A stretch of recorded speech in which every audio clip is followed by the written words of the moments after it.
there are a lot of people who are Agile coaches nowadays. I actually officially retired as an Agile coach, in air quotes. It's not that I don't value Agile, it's not that I don't use Agile.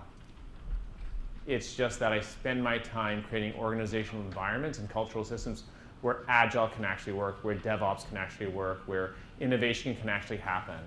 So that's, I call it like kind of the big game hunting. So I'm going to give you a piece of that today, of what I've proven out through my own practice and what I teach managers, Agile coaches, Scrum Masters worldwide, and they've actually gone and applied this stuff. So everything I'm going to give you here in Wave 2 of Agile, I'm going to give you like a really nice piece about something very practical you can do tomorrow at work to be more Agile immediately. So why do I have a picture of this? It's because living Agile, showing up in ways aligned with Agile, it's a path, it's a journey. It's not a one and done.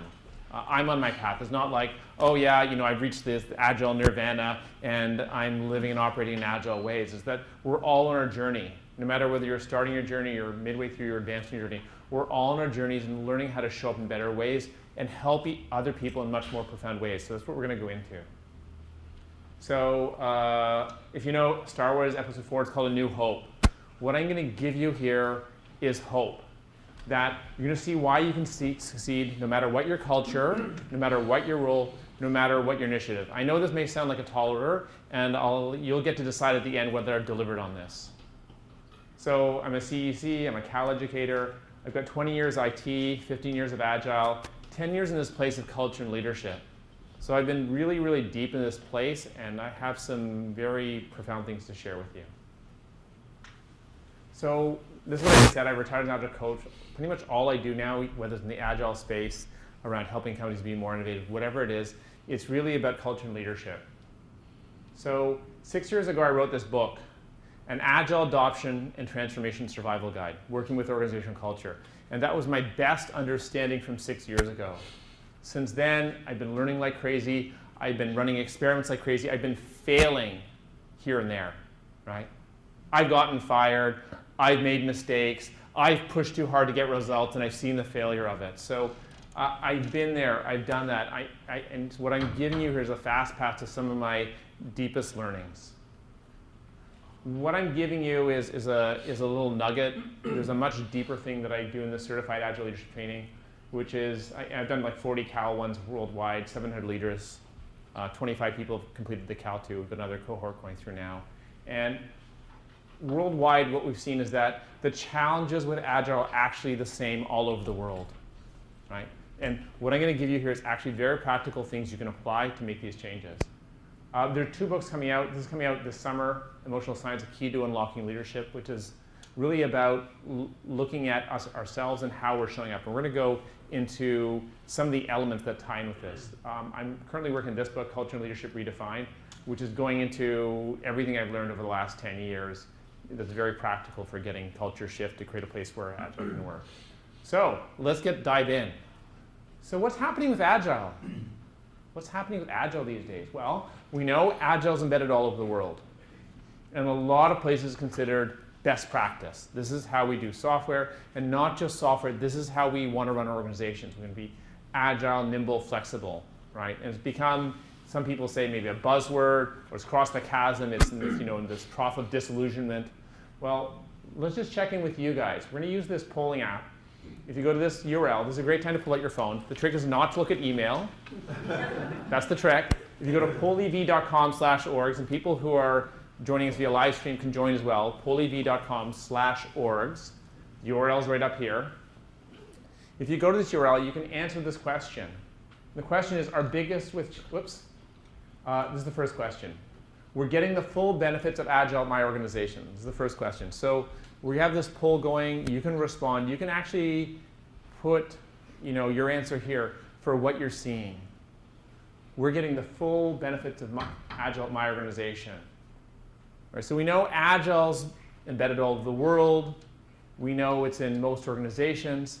But what you guys are sensing here with your experience is that we're not all in the strongly agree category. This is what my desire is, that we're all in the agree or strongly disagree category. No matter where we're going, no matter what's happening, we're finding great success. We're finding when people are using Agile, they're getting incredible success and results with it. They're not causing conflict, they're not creating damage, there's not tension. That's my desire.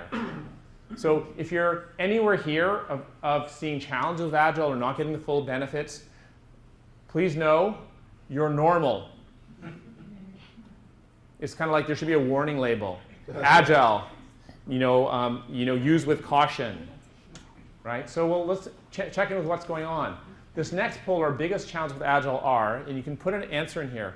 This poll, you're going to create the answers together. So if you see someone else's answers, you can just refresh your page, see what other people have put in there. You can upvote their answers. So we don't want to have duplicates here. So once an answer's there, clients, culture, leadership, we don't need people to re-enter these. You can simply upvote the ones that are here. You just reload your page, you can upvote. So I guess some people have figured out there's an upvote here. Great, wonderful. Some people are seeing culture, some people are seeing clients, some people are seeing leader. Getting business on board, command and control culture, knowledge, client culture. So we'll just give this a bit more time. People online, you're welcome to join in. pollev.com/orgs. So we're seeing challenges with clients, with leadership, with culture, command and control culture, client culture.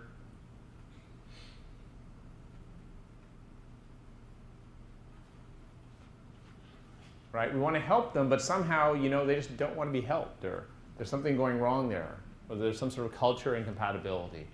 Want to help them a certain way, they have other expectations. We'll give this another 10 seconds here. So what you're seeing here, leadership, culture, clients, command and control. So the good news and the bad news, there's good news and bad news. The bad news is, yes, this is true, and we're all experiencing this. That's the bad news. The good news is you're normal, right? And we're going to give you some practical things of what to do about this. Here we go. Has anyone seen this study from version 1? Anyone seen this research? This is great industry research. There's similar research from the Scrum Alliance and the State of Scrum. Basically, this is 50,000 teams, thousands of companies. And it says this: company philosophy or culture at odds with core Agile values. So 63% of people who are trying to get the full benefits of Agile are going, ooh, there's something going wrong here with our culture, right? They go, lack of experience with Agile methods. Somehow people aren't fully understanding what Agile is. And I'm guessing this is much more than just the process, because the process is fairly straightforward. There's something about the mindset, the way of working. This one gets me. 45%, lack of management support. If you have an initiative that 50% of management do not support, what should you do with that initiative? Cancel it, stop it. So that's actually probably the best advice for about 50% of Agile transformations who are seeing this is stop it. You're causing damage. Please, do not cause damage. If you're causing damage in the name of Agile, I don't think that's Agile. Just saying. Right? What was the first line of the manifesto? Pain and suffering over... No. No, that's not in the manifesto. It says individual interactions. We want to value people. Value people means we don't cause suffering and pain. Right? I mean, that seems self-evident. What about this one? General organizational resistance to change. Have you ever had resistance? Raise your hand if you run into resistance to change, if people don't want to make changes. Okay, yeah, you're normal. We're going to actually unpack that one. That's actually a super, super key one. So Agile's failing. I'm sorry. Do you remember what you guys said? This is a failing grade. This is not a passing grade. This is a failing grade. This is the truth. Now, when we stand in the truth, although it may be painful, it gives us a place to look for what's the way forward. What's the way forward? We're going to look at what's the way forward. What do we do with this harsh reality that Agile is failing in organizations? Well, why is it failing? Well, Bob Hartman noticed this thing, that Agile practices and doing Agile are different from the Agile mindset of being Agile. So who's heard of this before? All right, great. We're going to dive into this. This is where we're going to spend our time. What does this really mean? And if we take this, what does this lead us to?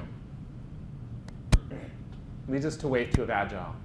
When we fully understand this concept, we understand what wave 2 is. Wave 1, let's start with contrast. Wave 1 started in 2001. That's when Agile was coined. the primary thing that was going on was the ideas. The understanding of, oh, Agile is this thing. Agile is this thing. In Wave 1, we talk about the Agile mindset.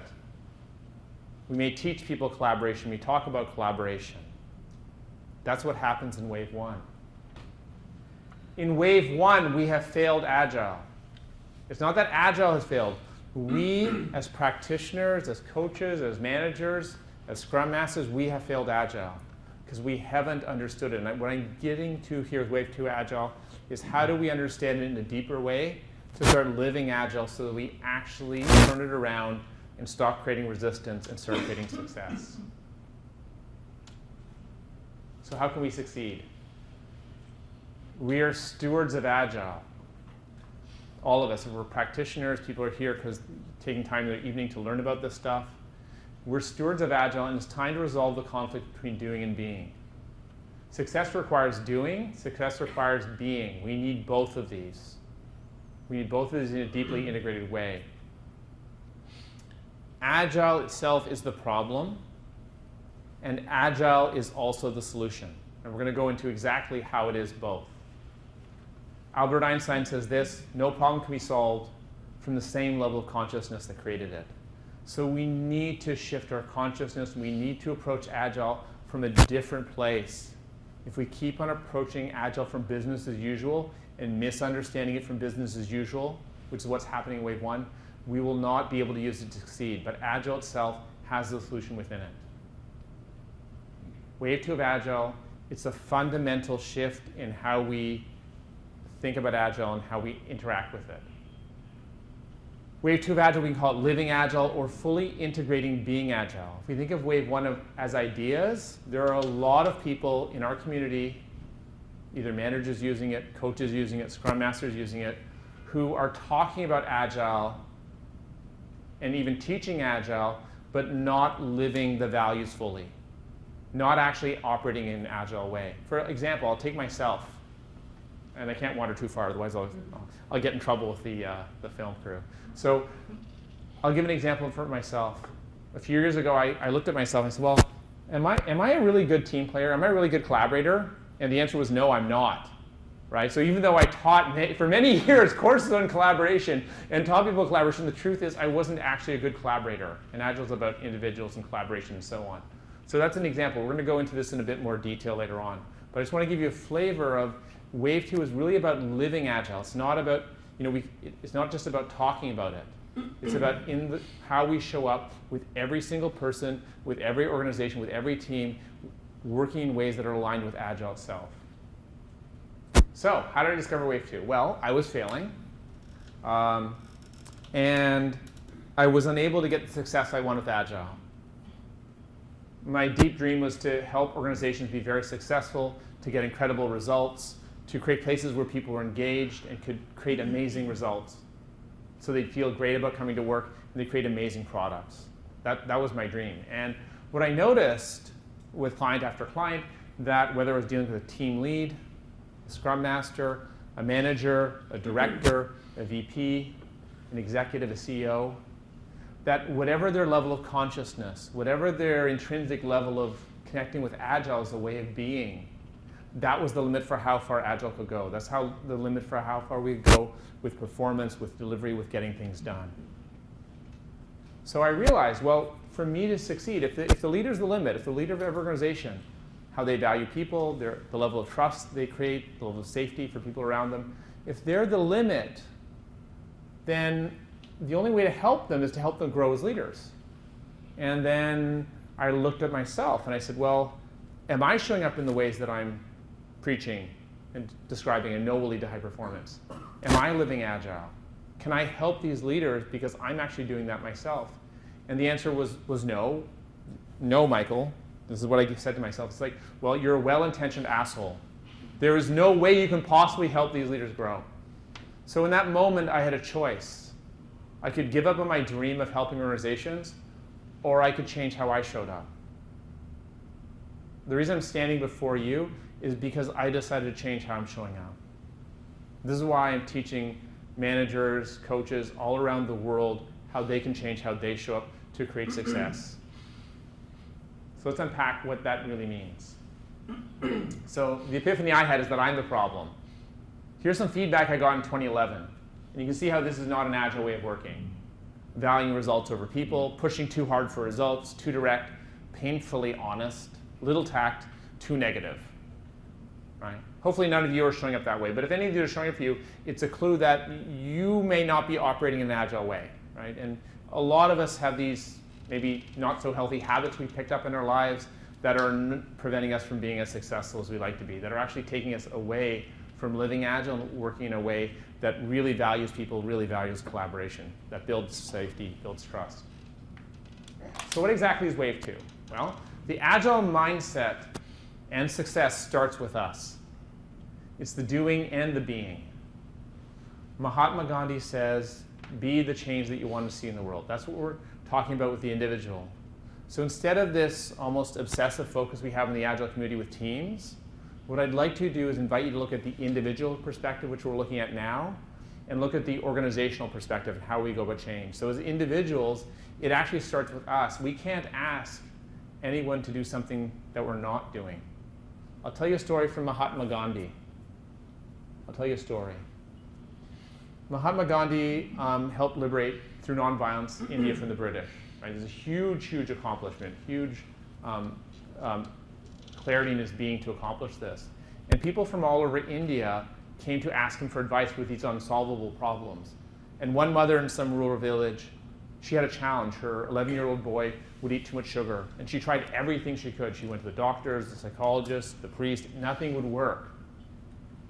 So out of desperation, she got on a bus, traveled for 24 hours to where Gandhi was, waited hours in line to speak with him, and was there, presented her boy to Gandhi, explained the situation to Gandhi. Gandhi listened very carefully and said, ma'am, I can help you, but not today.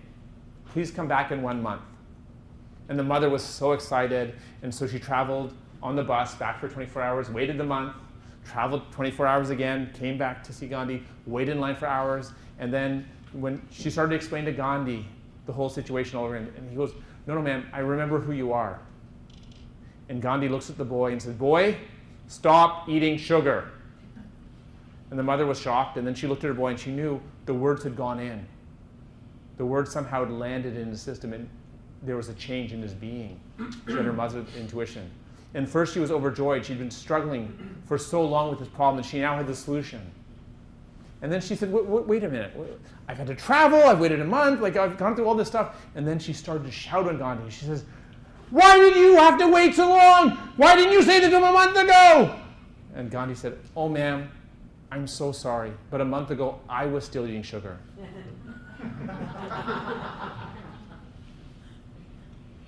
That's what Wave 2 of Agile is about. It's not about asking anyone to do anything that we don't do ourselves. It's about being the model of what we want to see in the world. Not to teach people collaboration in Wave 1, but to model collaboration with every individual, with every organization, with every team, and every single interaction. That's what Wave 2 is about. And looking at ourselves where we can't do that and growing through our edges to show up in that way, to be the change that we want to see. That's what Wave 2 means for us as individuals. So let's look at ourselves. What really is this agile mindset thing? Right? What is this thing we're actually trying to be like and operate in? So we're going to do this. I'm going to ask you what one word describes your behavior when being agile. So take your phones, go to polyev.com/orgs, and what is the behavior? How do we show up when we're behaving in a way that aligns with being agile? So what's our behavior? What's our behavior? So again, when you see other people's things, you can upvote that, I think. Flexible.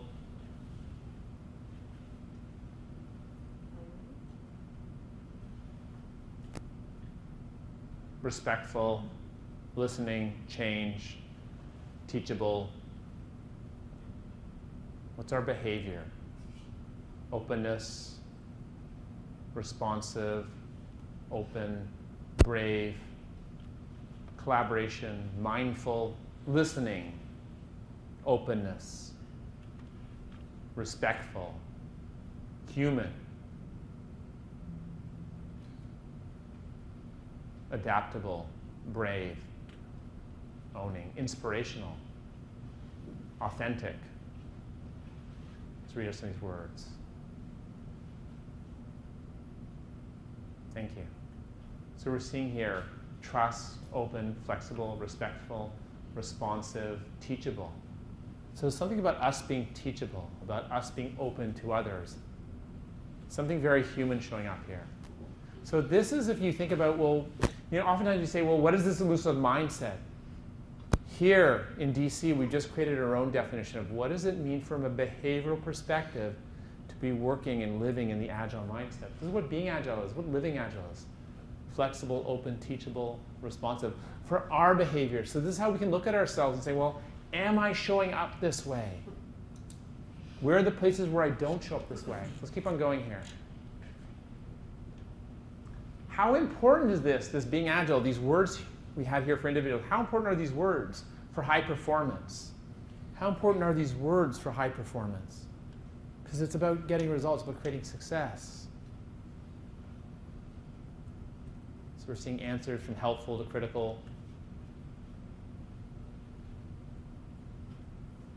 How important are these words? Let's go back to these words while you continue with the poll.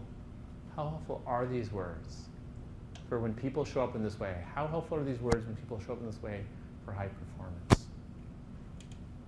How important is this thing we've just defined as the Agile mindset? I'll give you guys another moment. Sorry, I didn't realize that would take us away from this poll. That was a poll everywhere user error. Sometimes I go back to a slide and then it works okay, but I was actually going back to a poll. Sorry about that, folks. All right, so we'll give this another few moments. So we're seeing, what is it about? 70% saying it's very important or critical, or 85% saying it's important or critical. Yeah, these are important things for how we behave. So living Agile is a journey. That's why we had this slide of the path. So living Agile, if we think about it as time and effectiveness, personal effectiveness,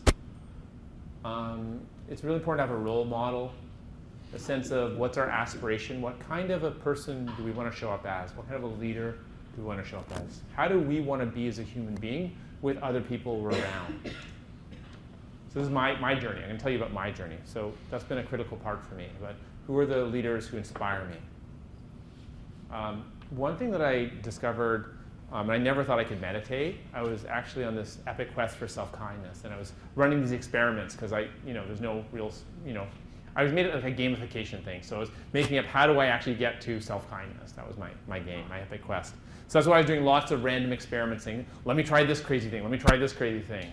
And as an experimental scientist, I just tried different things. Meditation turns out to be one of the most important things, and we're seeing this actually with our most successful Cal 2 graduates worldwide, is the people who take the time to center themselves, to be fully present with themselves, are then able to be present with other people, which lets them show up in a way that's aligned with the Agile mindset, with an effective ways of working. It actually turns out to be, and lots of top executives do this, and it's well understood in personal growth and success industries. But I was actually surprised at what a significant marker this was with others. I mean, I knew I used it myself, but seeing that with some of our students was incredible. The other one is personal development. Like everyone here in Agile, we're all plugged into growth, right? And learning new things. That I think is a really beautiful base for the Agile community. What I'd invite you to consider is extending that base beyond just learning new skills, new facilitation techniques, new knowledge, into more about our inner being and developing our inner being. Studying consciousness in India, one of the places that I've gone to is who are the experts on showing up differently? Well, the people who've been doing personal growth and transformation for thousands of years in India. So that's where I've gone. Other people may go to other places. And being coached. I know Audrey, who's my wife, has been actually for some time was coaching me live, real time, giving me live, real time feedback in some of my classes. Because in my leadership trainings, I'm modeling the leadership. So if any moment I fall into my traps of, let's say, judgment or not listening or any of these other things, it's been incredibly powerful for everyone in the room for me to stop and say, okay, yeah, oops, I just did that. Oh, I'm so sorry. That's not my highest intent. I want to show up like this kind of leader, right? And that in itself helps model how we can be powerful leaders, how we can be very, very capable. So I'm going to share you a quote, and then we're going to go to an exercise for you. This is from John Gedge, who's one of the people who've gone through both Cal 1 and Cal 2 with us. He said this: leaders go first, starting with me. He's an Agile coach. Also have quotes from managers, but let's go with this one. The value learning for me was understanding that to help leaders go first, we as coaches have to go first. We need to develop not just our skills and knowledge, but ourselves as people. Lots of courses teaches you new skills or tools. These led to an evolution of my core beliefs about what I do and how I do it. So that's what I'm inviting you to tonight is a core shift, an evolution in your core beliefs about what you are and how you do it, to shift more towards orienting towards your inner being as the critical success factor in your success and so on. The other part I'd like to point out here is to help leaders go first. We often want to help others. And when we say leaders, when we look at high-performance organizations, we know that we're building leaders at all levels of the organization. We want every single person to think and act like a leader. That is high performance, right? So it's about if we want to cultivate others, whether on a team level, in a department, in the whole organization, or people, we often say, oh, all those executives, they do blah, blah, blah, blah. Well, when we start with ourselves, we can actually make a lot of change. So please stand up, meet someone new, and discuss in pairs. What behaviors could I change to live agile and get better results? What behaviors could I change in myself to live agile and get better results? And if you're online, you can just do a journaling exercise for a few moments. All right? So please stand up. We're going to take about 2-3 minutes for this. Stand up, introduce yourself, meet someone new. It's a meetup, so meet someone new, please. You work over 40 hours, it's actually less productive. Okay, please take your seats. Pardon? I can export the poll results so you can have a copy of this, yes. You can take this and tweet this, yes. Add Microsoft if you want to include it. So I want to just touch a bit on flexible. I was just looking at this.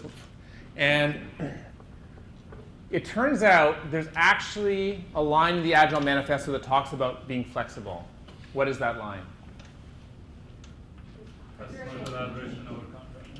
A lot of it actually talks about it, but the most powerful one that really hits it is respond to change or following a plan.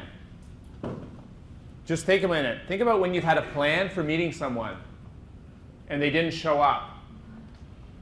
How flexible were you in that moment? Just think about it. Think about it. If you're like most of us, you probably weren't that flexible. You might, where is this person? Don't they respect me? Like you can go in this whole story. So even this simple example of like, if someone doesn't show up for a meeting, it's like, oh, something must have happened. Oh, I guess I have this bonus time for myself. What'll I do with it, right? That's being flexible. That's responding to change. When we respond to change like that, in that excellent way, as a human being in every single interaction, someone promises they'll do something for you. A plan. And it doesn't happen. How do you respond? They don't value me, they made the commitment, why didn't they do it? Like there's this whole dialogue we can often have versus like, oh, it didn't happen, I'm so curious. What's going on, right? I hope they're okay, right? Like that's when we take it that way. Or, oh, something, they didn't deliver on their commitment. Wow, what has to be happening for them? You know, did something more important come up and they made an intelligent decision about it? Or is there something going on that they have a challenge taking, keeping commitments, so I want to be compassionate and understanding towards them, right? Like, this is what it means to live agile, to be agile, right? Just this one here, flexible. We just take that one look in our lives where we're not flexible, where we don't go with the flow, where I'll tell you for myself, I'm still working this edge. I keep on getting this deeper and deeper place where I have expectations. Oh, I'm expecting this person to behave this way. I'm expecting this person to do this thing, right? If you start looking into this, this can lead you on a very deep journey for personal growth that will unlock your success. Because you know what happens? Put up your hand if you like it with people who go with the flow and are easygoing and adapt. Put up your hand if you like being around those people. Yeah? So be that person. And people will like being around you, and you're going to inspire great change. So let's check in with you. I believe in Wave 2, Living Agile, and I'm committed to growing myself, shifting my personal behaviors so I can be more agile. Let's just check in with you. Where are you on this pool?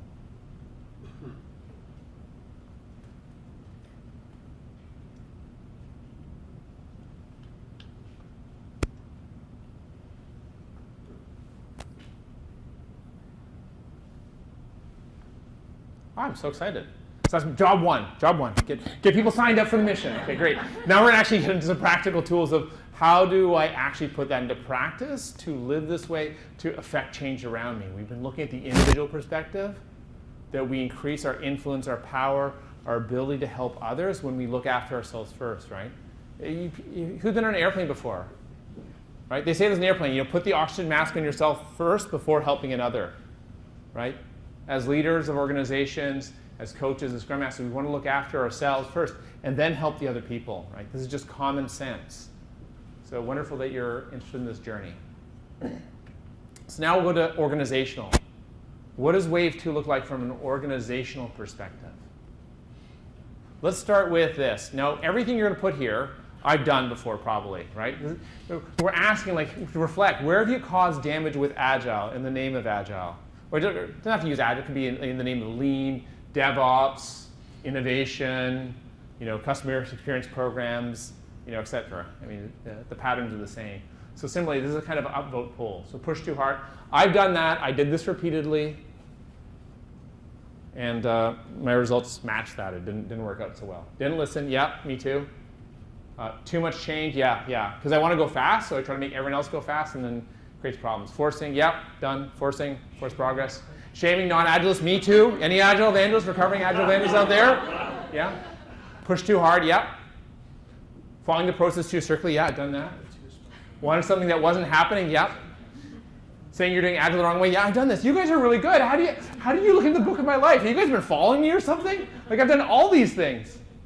Or maybe it's not about me. Maybe this is just a universal thing we all do.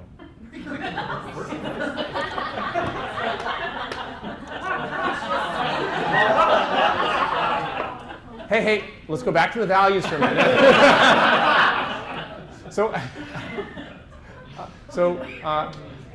Please upvote the ones that are true for you.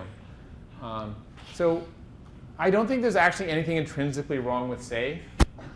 SAFE is actually very powerful for focusing the process elements of Agile without focusing the mindset, right? So I'm giving you guys a different approach. If you want to focus on process, SAFE is actually really good for that. What we're talking about is how do we focus on the Agile mindset to get to the core of what Agile is really about. So overly evangelized, oh yeah, that's me. Yeah. Wanted something that wasn't happening, forced progress. So please upvote these ones. Just see what there's a bunch of yous here. So if you can upvote these, we'll see where there's common patterns. Figure with all the people here in the room, people online, we should really get to 10. Shaming non-Agilists, yeah, me too. It's actually like how is shaming people part of Agile, right? Like we do that, but how is that being part of Agile? Like this is where I say this thing, right? We're so deeply conditioned by the families we grew up in, by the education system, by society, by business as usual. We're just ingrained in these ways of working that are not Agile in our personal behavior. So in order to help organizations get more Agile, we've got to start with ourselves. If we don't start with ourselves, how does it even make sense to talk about moving to an Agile mindset? Okay, so this is great. I caused too much damage with Agile. Yeah. I feel. Okay. All right, so we don't want to do that. Okay, so we do not want to do this. This is your top list. Do not do this. Do not do this. All right? So what do we do, though? Everyone here probably has had some piece of success, some taste of success somewhere. What happened? Real change happened when? When did real lasting change happen? When did it lead to engagement? You let go. Me too. I listened. Me too. I've done that too. Freaking gotten success. Team took ownership. Yeah. Let other people own it. Letting go of control. Letting go of ownership. Being patient. Yeah, me too. Observe first. Yeah, it's kind of like listening again, eh? Shutting up. Yeah, me too. Anyone else out there like to talk a lot? Yeah, learning how to shut up, key leadership skill. Real change happened when you let go, you're patient, you observe first. Stephen Covey has this great one. Listen first, seek to understand, then speak. If only we did that. Yeah, we let go. What does that mean? That means we're not pushing anymore. Because we only push when we're so attached to what we want. Left your ego at the door, yeah. That's huge, right? Because what gets ego? That's like the number one collaboration killer. How can we possibly increase collaboration and engagement if it's all about us? Okay, great. Had a good leader. Yeah. Okay, let's keep on going here. So resistance. Let's do the resistance demo. Could I ask for a volunteer to come up here? It's safe, I guarantee it. Please, Samir, come on up here. All right, I'm going to hold my hand. You just hold up your hand. Okay, I'm going to push. All right, now I'm pushing, right? And Samir's resisting, right? You're doing a great job resisting. Good job. Good. Everyone give him a round of applause for resisting. Okay, now resist me. Resist me. What's wrong with you? You were resisting me beautifully before. Just keep on going. Resist me. Okay, no, that's not going to do. That's not going to do. Give him a round of applause, please. So, I'd just like you to notice that I became irresistible. First of all, who's creating the resistance? Who's creating the resistance? I was creating the resistance. You know how I know I was creating the resistance? How you should all observe that I was creating. You said, like, listen, observe, right? What happened when I stopped pushing?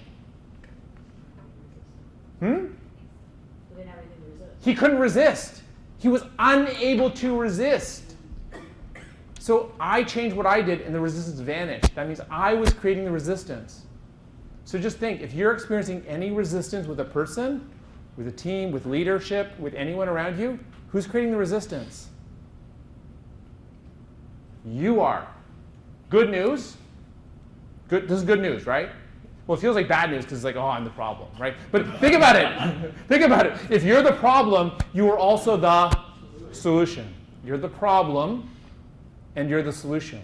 This is what Wave 2 of Agile is about living Agile. It's about starting and really looking at your own behavior. So let's unpack this. We're going to talk about organizational change. Super effective organizational change done the Agile way. Here we go.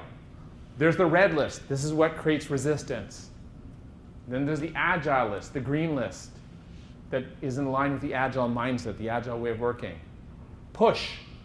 And Agile, push is the fundamental basis of Agile, right? No. It's this other word that starts with P. What is it? Pull. Oh, yeah. Oh, duh. Like, Agile's about pull, right? So why do we push when we're trying to get Agile? How can a push system create a pull outcome? It can't. It can't. The level of consciousness of our change approach and how we show up has to match what we're trying to create. If we push, all we're going to get is push. We're just going to get business as usual. Guaranteed, every single time. No matter how brilliant. That's what Wave 1's all about. It's about not acting in Agile ways, so we can't actually get to this Agile mindset, other than accidentally, where people already get it and understand it and so on. Convince. Versus inspire. We want people who are energized, motivated. Let me. Oh, do I have cell here? I don't know. Need to. Has everyone heard that? Oh, we need to do this. Everyone needs to transform. Everyone needs to change. We want people who want to. People who want to change, who want to make a difference, who want to grow, who want to get results. Drive. We need to drive our organization forward. Actually, what we want to do when we operate in a green list way and Agile way is invite people. We want to invite people. Sell. Has anyone ever called you on the weekend, on the phone, and tried to sell you something? Anyone try to sell you something at work that you didn't really want? How did that feel inside your body? What did that feel like? Did that feel really good? Oh man, this feels so good. I wish more people would like call me on a Sunday afternoon. No, how did it feel? Invasive, yeah. Do you want to be the invasive person with others? How much success are you going to get when you're invasive with others? Forget about, that's so far away from the Agile mindset, right? But how successful will be, it's not. This is just Captain Obvious, right? All the red list words, there's 2 words you need to remember for the red list. 2 words. Stop it. Stop it, right? Success starts with you. When you stop the red list behavior, you will start working an Agile way. So almost like, I know this from people like hundreds of leaders worldwide. 90% of the people, the benefit they get is stopping the damage they're causing. 90%. Because once you stop causing damage, it creates a space for something beautiful to unfold. Okay, so what do we do instead of sell? We listen. Instead of telling, we co-create. That's what collaboration is all about, right? Now, this is wave 1, this is wave 2. So I'm inviting you to move away from wave 1 businesses as business as usual into wave 2, into a way that's aligned with Agile itself. So most of what we see, and this is why I put it like a 90% Agile transformation failure rate, is because we're following wave 1. We're trying to use something that's incompatible with what we're trying to create. Now, let's just check in here. Put up your hand if you've ever been to a really good party. Anyone ever been to a really good party? Now, just check out, which list was used to create that party?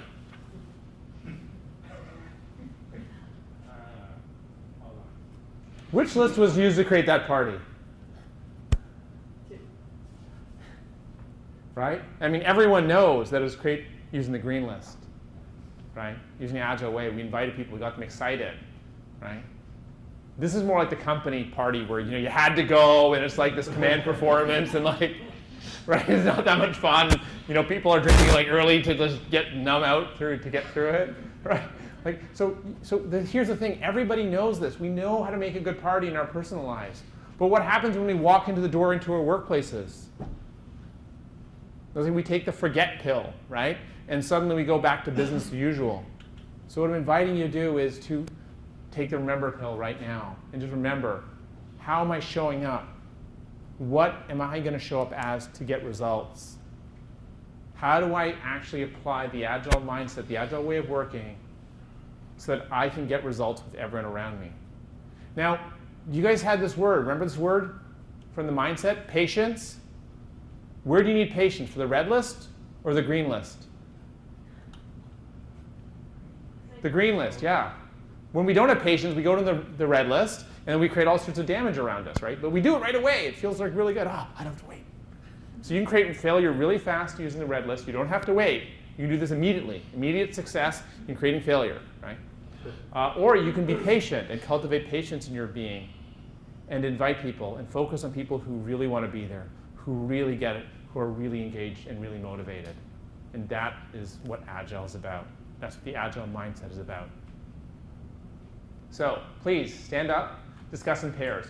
What are my behaviors, so looking at yourself, what are my behaviors that are blocking my success with organizational change? I've got the list up here. So meet someone new, you're at a meetup, meet someone new, and discuss what are your behaviors that are blocking your success with organizational change. Where are you falling to the red list trap? 1, 2, 3, go.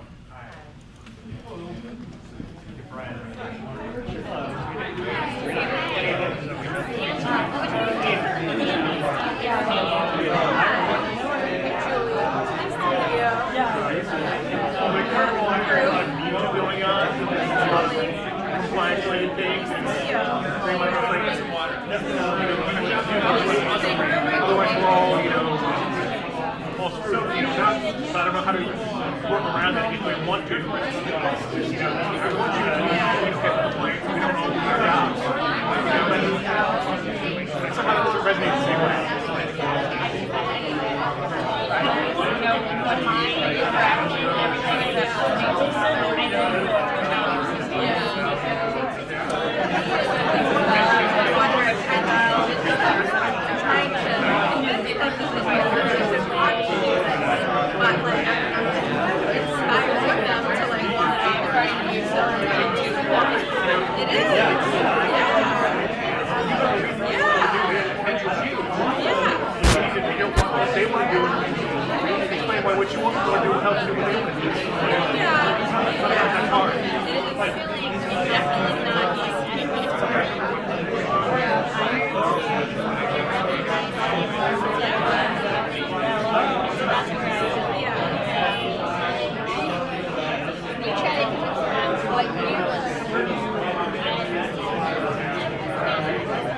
before the weather was like this, the big stuff,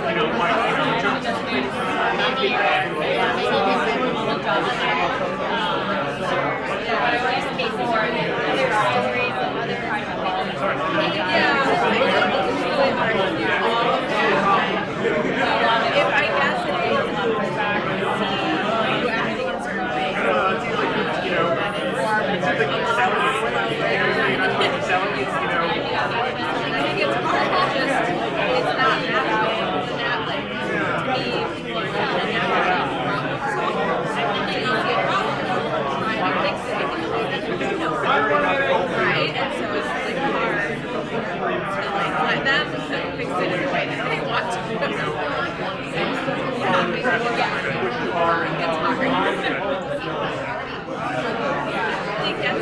working on a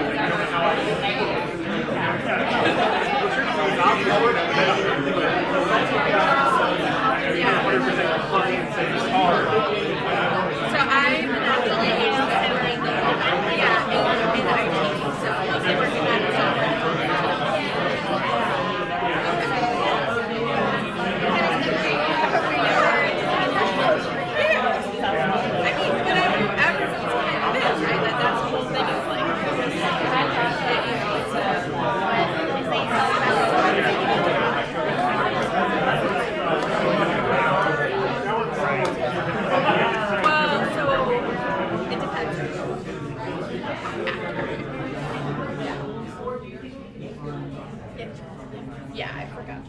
Welcome back. Take your seats, please.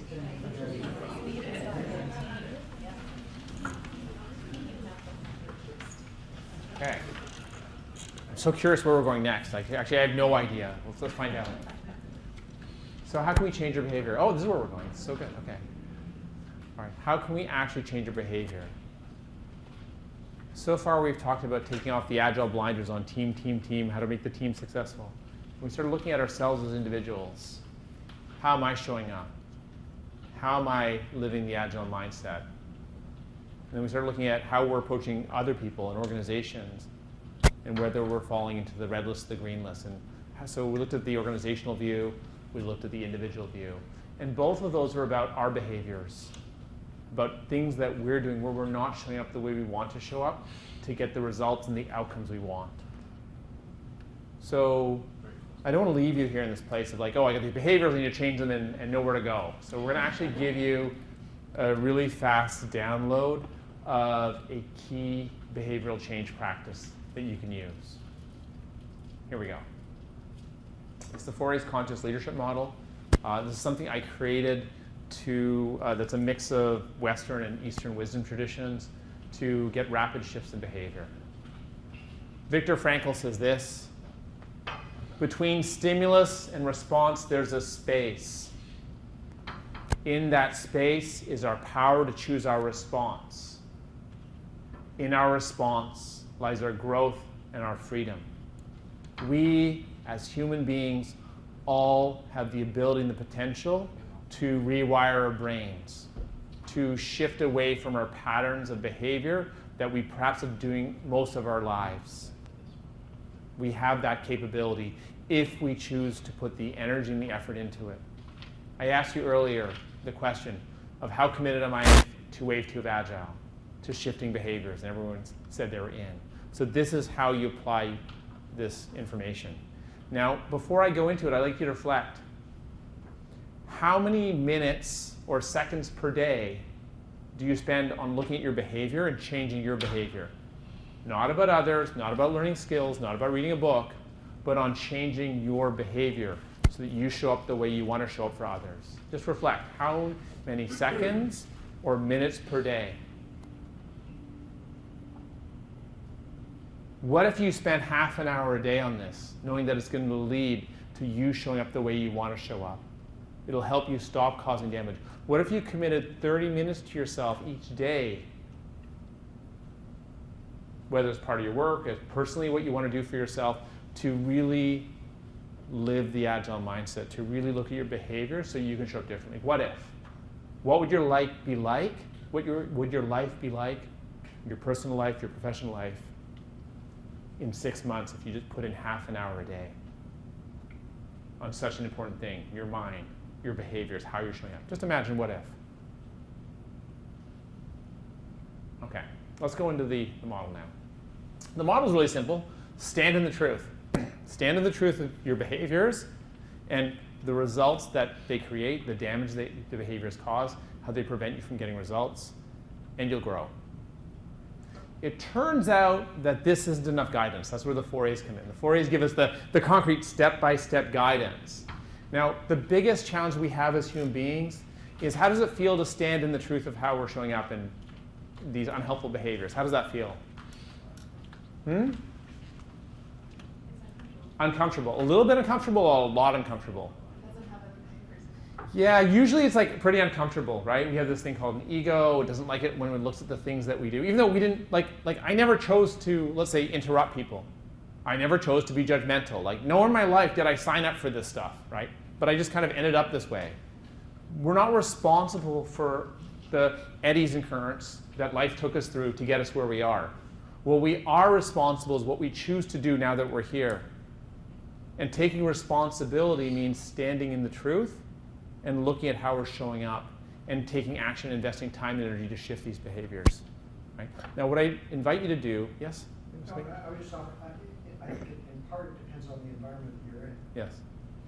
Standing in the truth. It's true, we can have more helpful environments where people can give us the truth in more ways that are gentler for us. But ultimately, and I found this with myself still, that like even though I've been working at this edge for a while, this part of me that doesn't want to receive information that's not positive, like our minds are designed to shift away from the positive, focus on the positive and seek that and avoid the negative, right? What we're doing through this is we're actually going through the negative to get ourselves to a better place. So we stop recreating negativity in our life. So we stop creating challenge and failure in our life. Now, before we go through this and start going through the 4As, I'd like you to just connect in with some self-kindness you have for yourself, some gentleness for yourself. This is really important because it turns out that if we're really mean to ourselves and the little critic goes, ah!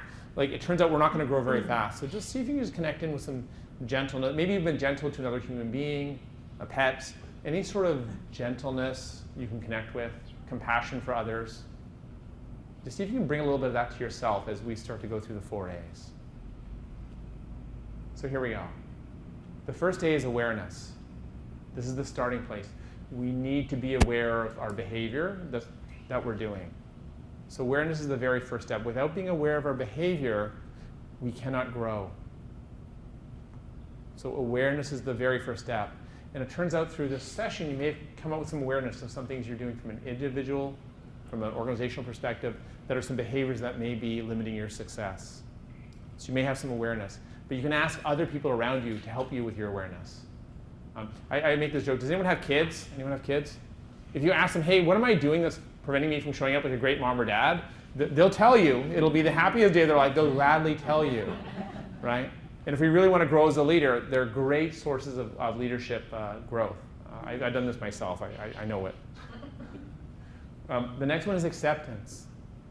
What acceptance means is that we're not going to denial. We're not going to minimization. We're going to a place of 100% acceptance. It's like, yes, I do this thing. Yes, I interrupt people. Yes, I judge people. Right? Whatever, fill in the blank for you. I'm just giving some of mine, right? And we not only have 100% acceptance, we also see the damage that it causes in our lives. The damage it causes to our relationships, to the people around us. When we have the courage to get into 100% acceptance, and we recognize all that, then at that point, we're very inspired and motivated to shift it, right? When we go into full acceptance. And this is like a checklist. You can't go on to the next step unless you've gone to finish the step. If you're still, well, I kind of do this, but it's not such a big deal. If you're into any of that, you cannot go to the next step. You need 100% acceptance. See, yes, I do this thing, and this is the damage it causes. The next part is aspiration. I'm not telling you how to show up. It's up to you to find your own role model, your own star on the horizon. So aspiration is around this behavior. What do you desire? What's your little star fragment that you want around this behavior? You know, for me, with the challenge I have around interrupting people, you know, I interrupt people. I'm aware of it. Do I do this? Yeah. how damaging it was really bad because other people don't have their ideas. They don't feel like they have space. They don't necessarily, I may take away from psychological safety. What's my aspiration? My aspiration is not to interrupt people. Well, maybe after like 7 minutes, then it might be okay, right? And I want to do it really gently then. However, like not actually interrupt people. Right? That's my aspiration for myself. Because for me, that aligns with how I want to show up as a leader. So it lines up with the Agile mindset and being agile. The fourth A is how we turbocharge the whole thing. There's ask for help. It's ask for help. We'll just go into one version here, which is just you can ask for help from people around you. If you have kids, they're great. Kids, if I start acting like this, could you just tell me? Because I'm probably not aware of it. I remember one time where I think my son was, I think he was 16. He goes, "Dad, you're an emotional charge right now." I go, "I'm not in it!" And I'm going like, "Oh, yes, I am. Wow." And I went, "Thank you." And then I looked at my own behavior and how I was showing up in that moment, because I didn't want to show up that way, right? So you can ask for help. Again, you want to have people who really want you to grow and be an amazing person, amazing leader, amazing human being. And people who can give you this information in gentle ways, right? People who can say, and tell you in ways that are not very helpful will not actually help you in the long run. So, so ask for help. So now we're going to give you a chance to put this into practice. I'm going to ask you to, just on your phone, to make notes, to just go through, use the 4 A's to examine the behaviors you want to change. It could be the ones we talked about earlier, but where you're perhaps not living in line with the Agile mindset. It could be about pushing too hard, any of the other things we've talked about. So I'm going to put on some music, and I give you 3 minutes for you to journal and write down and go through the 4 A's. So you might go through 1, 2, or 2, 3 behaviors. Just go through each one step by step. Okay? So I'm going to put on music and give you time. If you're not going to journal, just please sit quietly in your chairs to let other people have their experience.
seconds to finish writing, please.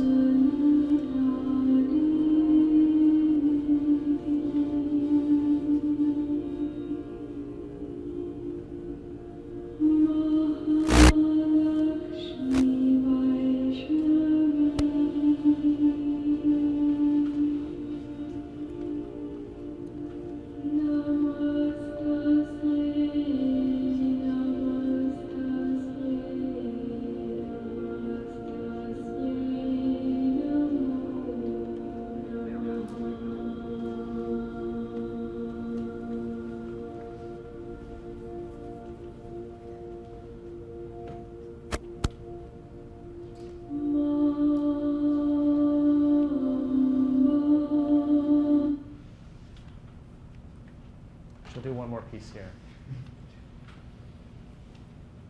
Just invite you to lock this in. Just to sit up straight, put everything down.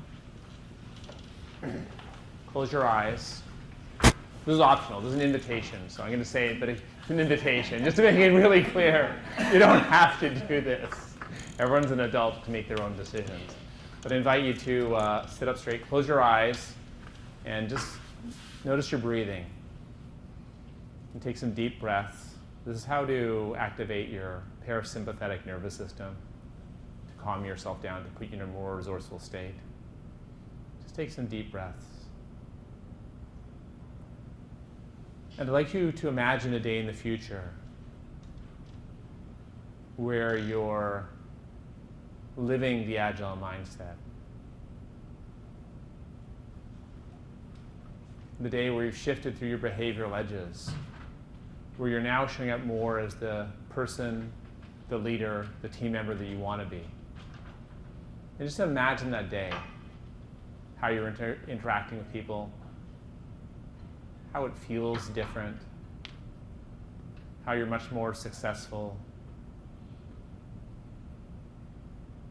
how you're getting greater results,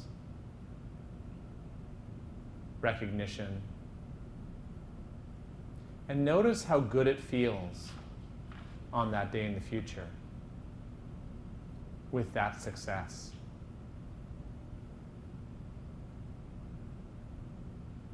Notice how good it feels in your body. Just let that feeling build and amplify. That's what it will feel like. That's what you're working towards. Just letting the feeling amplify so you can feel it very deeply in your being.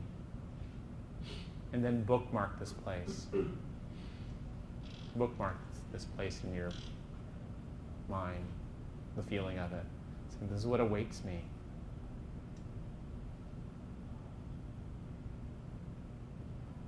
And take a deep breath. And come back to the room, to the here and now. So let's tie this all together. Let's tie this all together.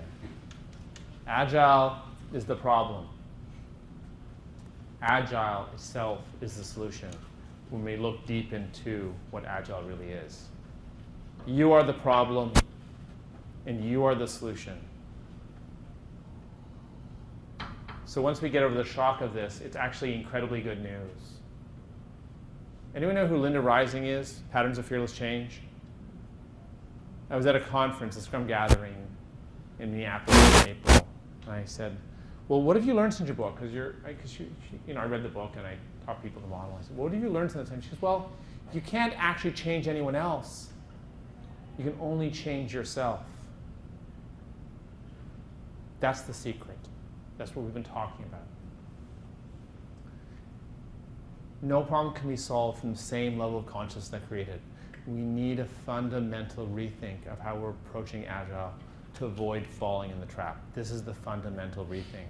This is what Wave 2 of Agile is about. Fundamental shift. The Agile mindset and success, it starts with us and it ends with us. When we don't go that place, when we go to business as usual, we're just another statistic, another Agile transformation tragedy. It's hard work. Remember I asked you, how much time and energy do you want to spend each day on shifting through your behaviors? And it works. I know this from my own consulting practice, my own work with leaders, my own work with organizations, and I teach this all over the world in certified Agile leadership training and teach this to executives. It works. I've got person after person who says, even just listening. One person described it like if they just stop listening and they stop pushing, it's like they opened the Zen door, and suddenly they're, because they're not that person anymore, they're not that evangelist person who's trying to push and make other people do things. They suddenly get invited to conversations that they've never been invited to before. The people are getting promotions. This is what's happening. It's not just something that I've used for myself. This is a replicable model that we can use to, dare I say, scale Agile. That's what Wave 2 is about. Being Agile, being the change we want to see, moving away from Wave 1 and the traps and the failure that comes with it. So at the beginning we started with Luke Skywalker, A New Hope. This is the hope of Wave 2 of Agile. It's how you can succeed no matter what your culture, no matter what your role, no matter what your initiative. This is not just theory. This is a proven practice that works no matter what, because you actually have full control over yourself. So I'm going to share one more thing to close, and it's what do you choose for yourself? This is how we'll close the talk.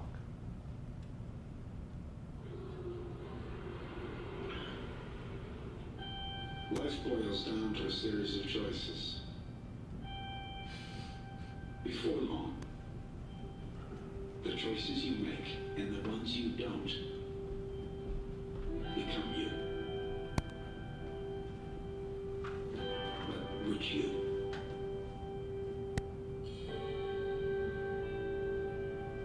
Worse? Better?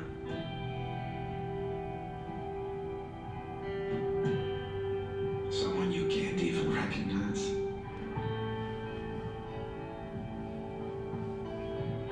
It can make you question everything.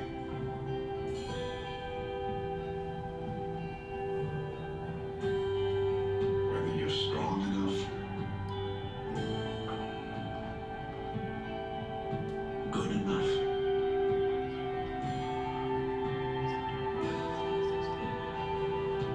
All choices lead you somewhere.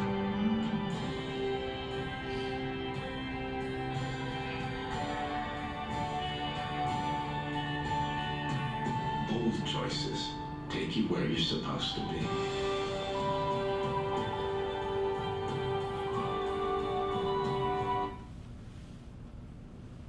So, questions?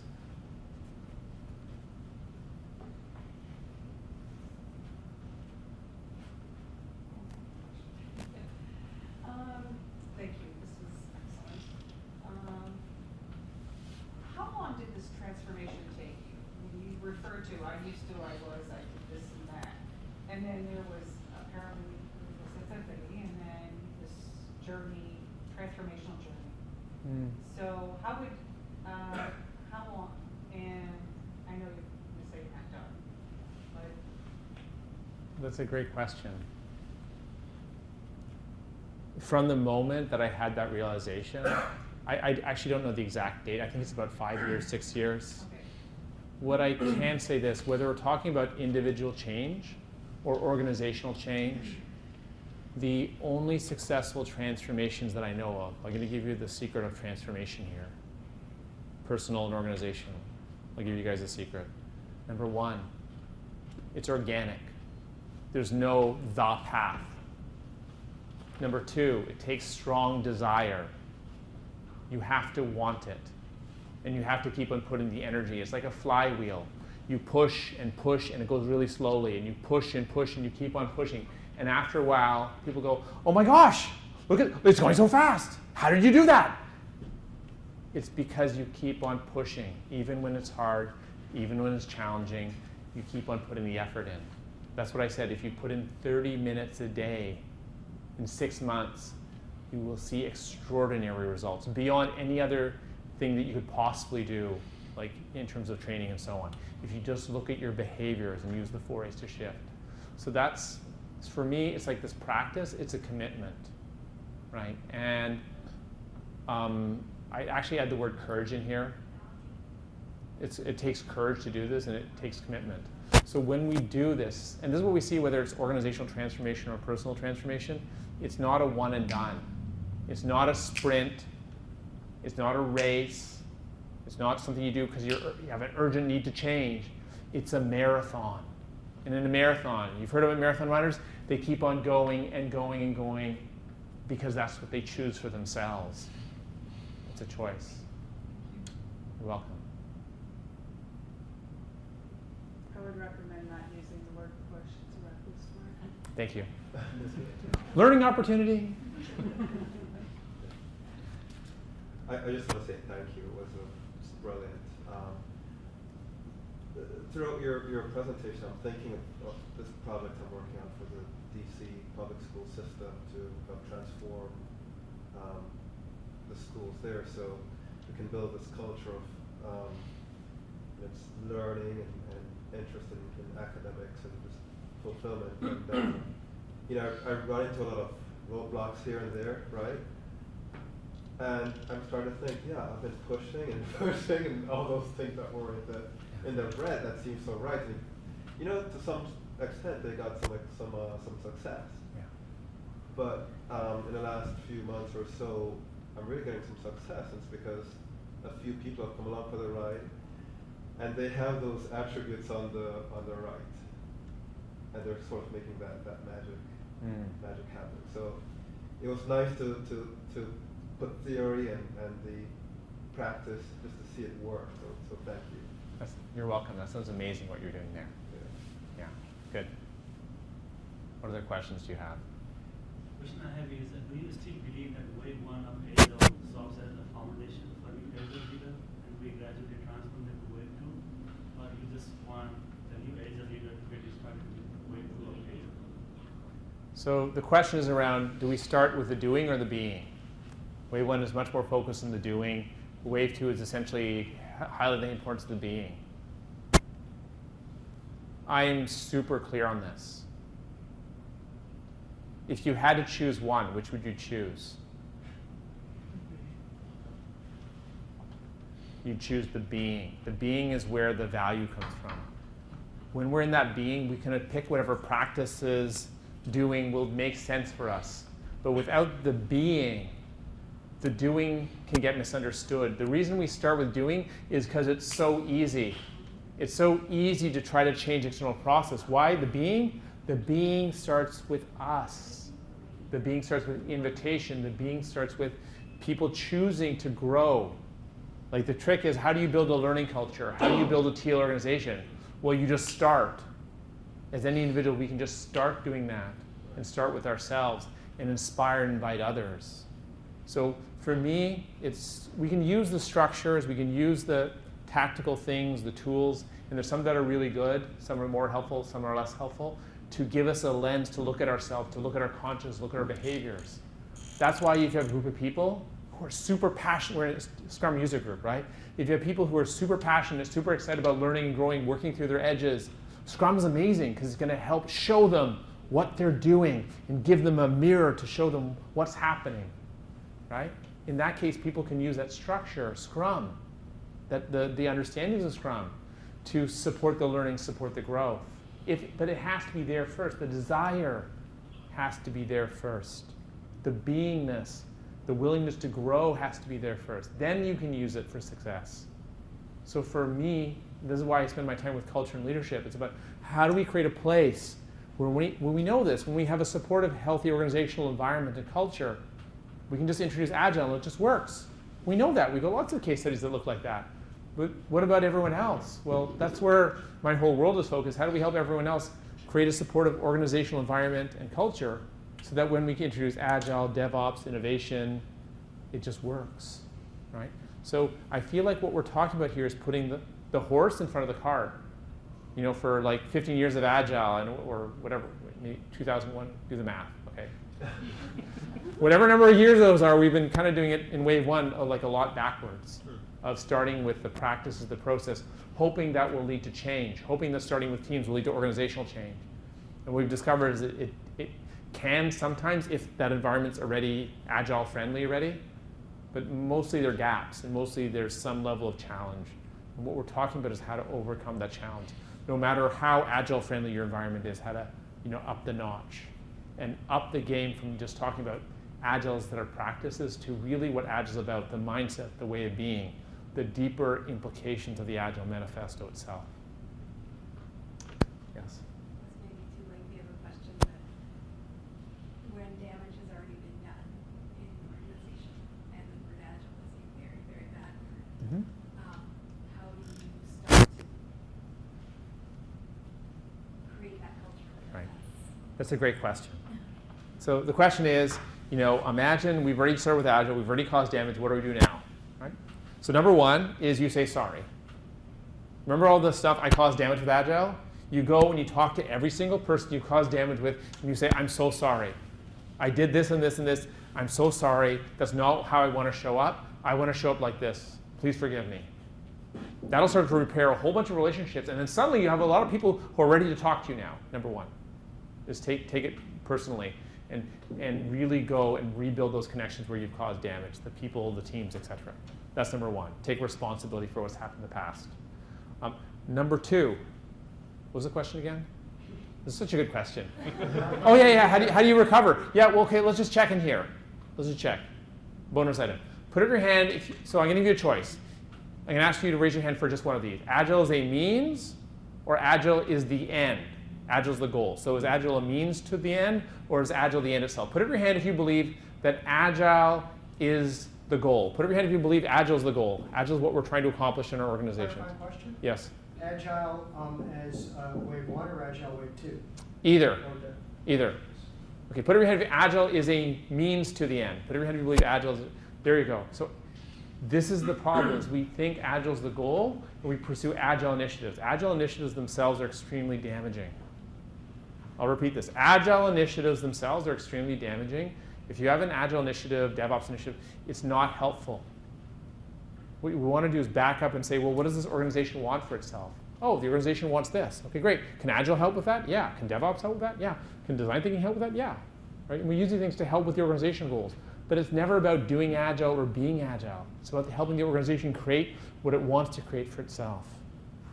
So my number one recommendation, I do this in another session, didn't do it here, is if you have an Agile initiative, kill it. Kill it.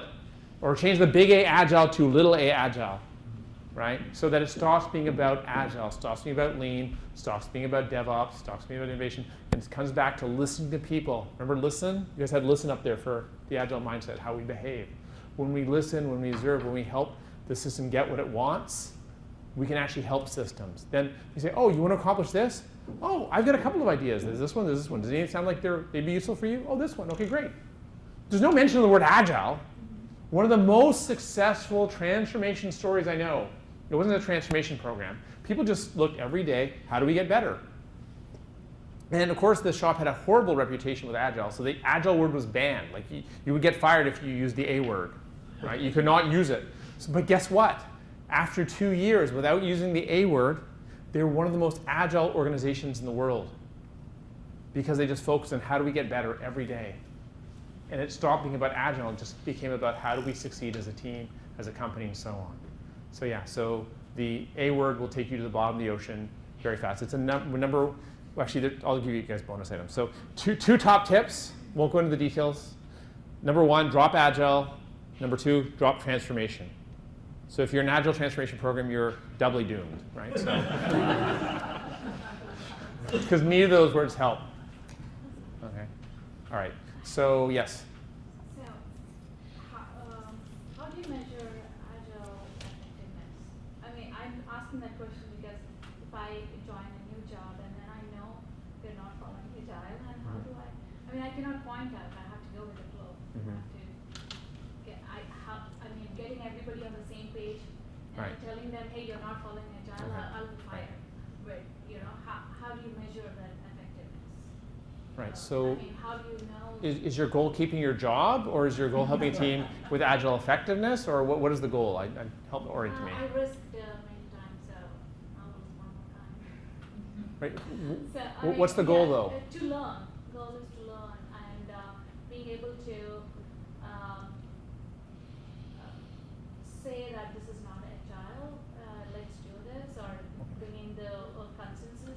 let me ask you a question. So why do you want to measure Agile effectiveness? Because you want to improve. You want to improve, or the team wants to improve, or the management wants to improve, the team to improve?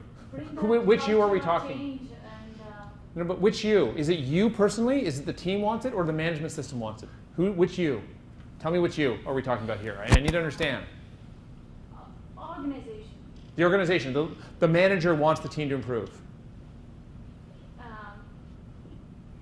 So this is where we want to step back and notice where we can be causing damage to get really clear about what we're trying to accomplish and why.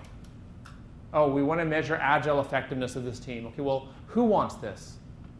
Does the manager want it? Is it mandated? It's a red list word. People have been told they have to do this Agile readiness thing, or this Agile assessment, Agile skills thing, or is it the team wants it because they want to use it to learn and grow? Depending on what's going on, there's a totally different set of answers of what we do. Yeah, depending on what's going on. So it's not, you think you're following Agile and they're not following Agile. Yeah. So how do you? Well, this is where this is where oftentimes as Scrum Masters, I've done this before. I've gotten sucked into this thing as the Agile police or the Scrum police to make teams do things, right? This is red list to the hilt. There's no red list in Scrum. Scrum's about enabling people. Like if you're a Scrum Master, if you're a coach, the number one thing you want to do is operate in a green list way, which means asking the team, like, hey, team, I'm noticing, there's something's going on here. Like, what kind of a team do you want to be? Do you guys want help even? And asking for permission, right, to use the green list way of working. And oftentimes, and this is the trap we fall. Actually, this is going on right now. Yves Hanu is writing this book called Scrum Master Tips. So he asked me if I want to contribute something. So I actually wrote this there's a bunch of snippets from a bunch of people all over the world. It's about ask for permission as the most important thing we need to do, is make sure that we're not inflicting help on people. And this is what will help us operate in this green list way. So that's actually probably like a deeper dialogue of how do we work in a green list way.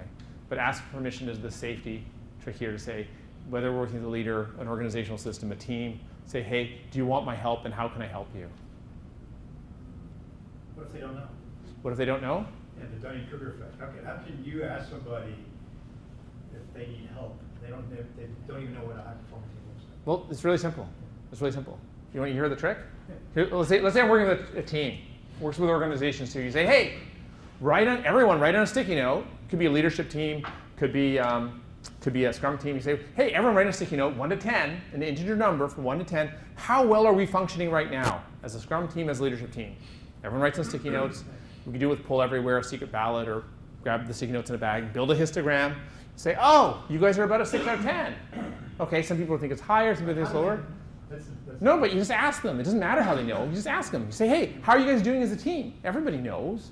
Hey, but like a 10 means this. 10's like a rock star team. Means there's high trust, high safety, all this stuff. You describe it, right? And you go like, oh, we're about a, let me finish, then you can ask your next question. We're about a 6. And you say, okay, great. What kind of team do you want to be? Stand on the line or write on a sticky note. And if they go, oh, we're a 6 now, and we aspire to be a 6. You say, you guys are set. Awesome, right? And then that team doesn't want to help growing because they don't want to grow. But the other team, the one that says, we want to be 8, 9, 10, anything more than where they are now, you say, oh, you guys aspire to grow. Okay, great. Let's talk about how we can make that happen. Because then they have a desire, there's permission, all these things are happening. All the magic green list stuff is happening. They want to show up to that party and have fun at work, create awesomeness at work. There was a follow-up question. No. Did I get it? It makes sense. We run into this problem recently where you can't grade your own homework, and if you've ever been on a high-performing team, you go, hey, we're an 8. Yeah. Well, that's great. You think you're an 8, you're a skinny fat kid. Yeah. That's awesome. Yeah. But over here, these folks are actually an 8. Sure. So, and they're doing things that you haven't even thought about. Yeah. So that's the Dunning-Kruger effect is in there. Yeah. So you just don't know. Yeah, so actually you had a great point here. What I usually do is for kids' homework, we give them a rubric. Yeah, Say, rubric, you give them a rubric. So we usually model out for like this is what a 10 looks like, and people go like, oh, we're not a 10, right? Like people like get it, right? So by giving them numbers and explaining, different teams will, depending on the context, they'll use more or less. It gives them a sense of, oh, how do I self-assess? How do I rate this? How do I score this? So you get guided self-correction out of the rubric because they know where they are and they know where they can go. Yeah. Yeah, that's my point is, and that answers it, is that's how you help teams Right. understand where they are, Yeah. and let them know there's a destination. Right. And if they want to go there, that's up to them. Yeah, I'd actually take it away from this destination and turn it into a journey. Yeah. Right? Like what we did here today is an example of that. What we did here today is an example of that, right? We talked about some of the ways that you could see gaps and how you could show up more to be operating more in an agile mindset, to be more agile, to live agile, to get the results that you wanted, right? We created your own awareness, your own desire, your own trajectory goals to move on this journey of growth, right? So we did something like that today, where but I sneakily did this, right? I didn't actually define the agile mindset. You guys defined it for yourselves. So in this way, you guys created your own rubric for what success looks like. You created your own rubric for causing organizational damage. You created your own rubric or way to evaluate how does real change happen. So you actually co-created, which is a way that I help you guys listen to yourselves as a system, you created your own journey forward. So I gave you some pointers and some things to point you in the right direction, and this is what we want to see in our organizations this is actually modeling the agile way of working here in this room itself. Instead of telling you the agile mindset is this and you need to behave this way, that would be like a tell, that's red list. I didn't do that. I co-created with you, or had you co-create your own desire, your own journey. Okay? So there's a deeper thing that goes beyond that to help people find their own story. Okay. All right. One more question. We'll take one more question, then we'll close.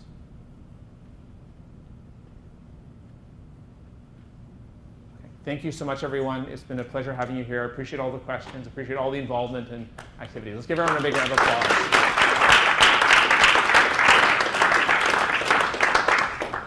Excellent. Michael, thank you very much. You're As welcome. a token of our appreciation, some Oh, great. fun, Thank you. caffeinated beverages.